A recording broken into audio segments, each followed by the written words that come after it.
Hey beauties, good afternoon to you. So yesterday I was, engaged in a conversation with somebody in, let's call it management, and the individual was sharing as I suppose, some encounters and philosophical ideologies with me. And he said something very profound as it relates to management, or managers versus leaders. And people may not be aware, and if they are not, let me make you aware. You can be a leader with management skills, but you can be a manager and not be a leader. And I had to do a little research on leaders versus managers. A leader is vision oriented. They can see like a million miles, and when I say miles, we're talking years down the road. And they become great people. They are transformers. They inspire and they motivate people to achieve long-term goals. They are change agents. A manager is really task-oriented. So whatever task is given, they say we must achieve 100. This, they do that.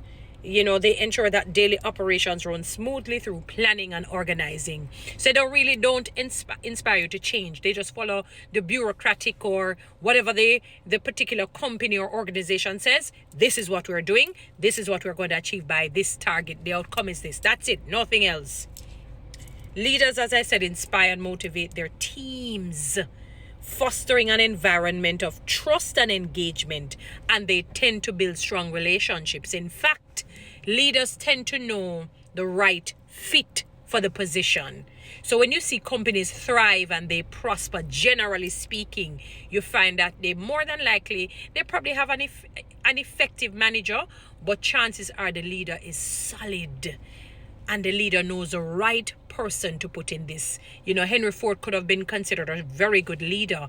He was not really educated, but he found the educated ones, put them in the management positions or leadership roles to run the business. He didn't focus, I don't like that person, because of jealousy and envy in malicious and malignant ways, because he's not bright as they are. No. That individual is good at communication. That individual is good at customer service. So I'm putting that person to run my customer service department, or to run my the communications department, for instance. Not somebody that, okay, you're not feeling so jealous of this person, or this person is not a threat to me, so I'll put them there. Yes. Manager, direct and control. That's all I do. Do this, I said to do that. Do this, I want to get this on my desk by tomorrow morning at 9 a.m. promptly. And even though they plan and organize, it's very ad hoc.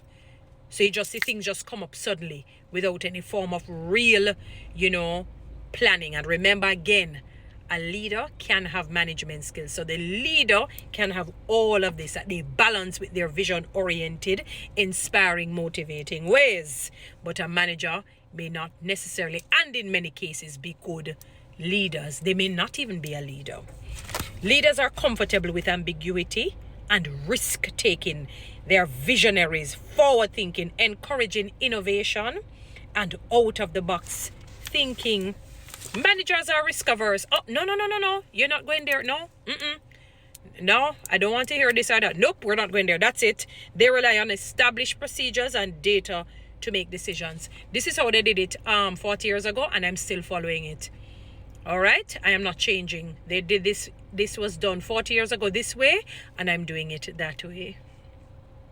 Leaders are catalysts for change, challenging the status quo. It's not mean disrespectful or disregarding of policies and procedures, but they have to challenge it in order for change to happen, in order for growth and development to take place. Because sometimes a place may seemingly grow, but they're not developing.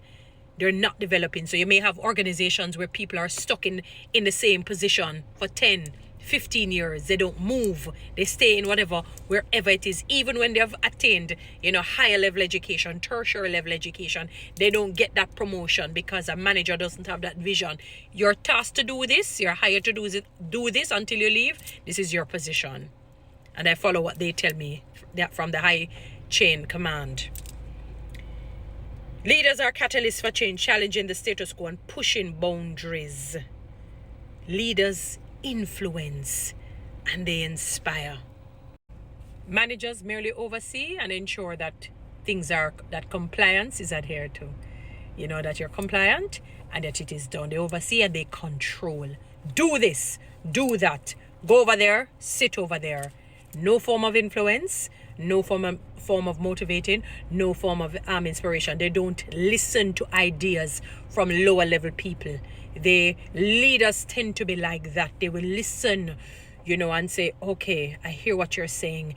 And based on what they hear from those in a lower level position, they will say, you know, this person is gifted this way, so I'm going to put that person to do that.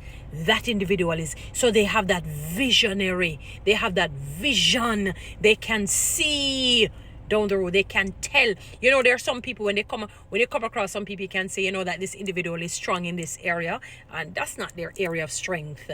A leader is able to decipher that. They can sift through the mud, they can sift through the sand and see that in the lower level, and they listen, they take advice. Once it is solid, remember, you know, they don't necessarily follow the status quo. So they have all the managerial skills that we mentioned, but they're able to go above and beyond just following the necessary status quo. Okay, they tell me to do this. Now we're going to say, we earned $1 million 10 years ago. How can we earn 10 million 10 years later? I know that this individual is good at sales. This one is good at customer service. This one is good at communication. This one is good at IT. I am going to enhance them, grow and develop them so that they can become so good, because when they become so good, it means that you would have done your job as a leader. The problem with some people, not all, who are managers, because you have managers who are good for the most part, you know, who may have leadership qualities. So, for example, they don't go on, oh, I don't like her, so I'm going to find ways of shafting her. I'm going to find ways of blackballing her. I'm going to find ways of sidelining her, gaslighting her, and try to be very subtle with it. You do have those managers who are like that. Say they form cliques and get people to be against the other. A strong leader never, ever in his or her wildest dream does that. A strong leader says, no, I don't care. May not be my friend. It may not be that personality type, or so it's not. But this person can do this. I am going to look at the bigger picture and putting them there to lead and to run that department or to do this particular thing. A manager is not necessarily like that. So again, a leader generally is a good manager, but a manager is not necessarily a good leader. A manager is not necessarily a good leader. And there are many people in management roles and positions who they're not even good leaders, more so good managers.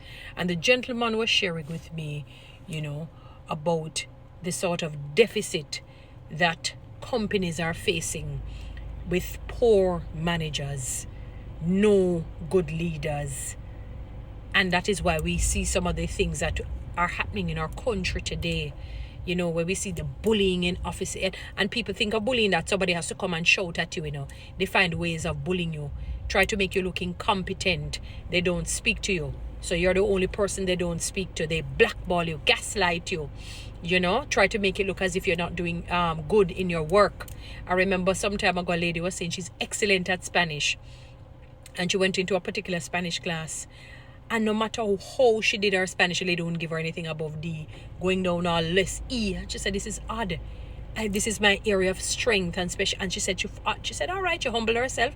And whatever the lady would have said to do, she did it. And the lady still gave her a DE, no matter what she did. And she had to go to the principal and say, I cannot prove it, but this lady is envious and jealous because they know my strength. And they had to change her class. And when she changed, she started getting the A's. And there are many people in workplaces who are suffering under the hands of people like that particular teacher, that no matter what they do, they try to make them look incompetent. These people are not good. They're nowhere near a good leader, and they're certainly not good managers. But one day God will intervene and deal with people like those. Guys, follow me on TikTok. Subscribe to my YouTube channel. Share this message, please.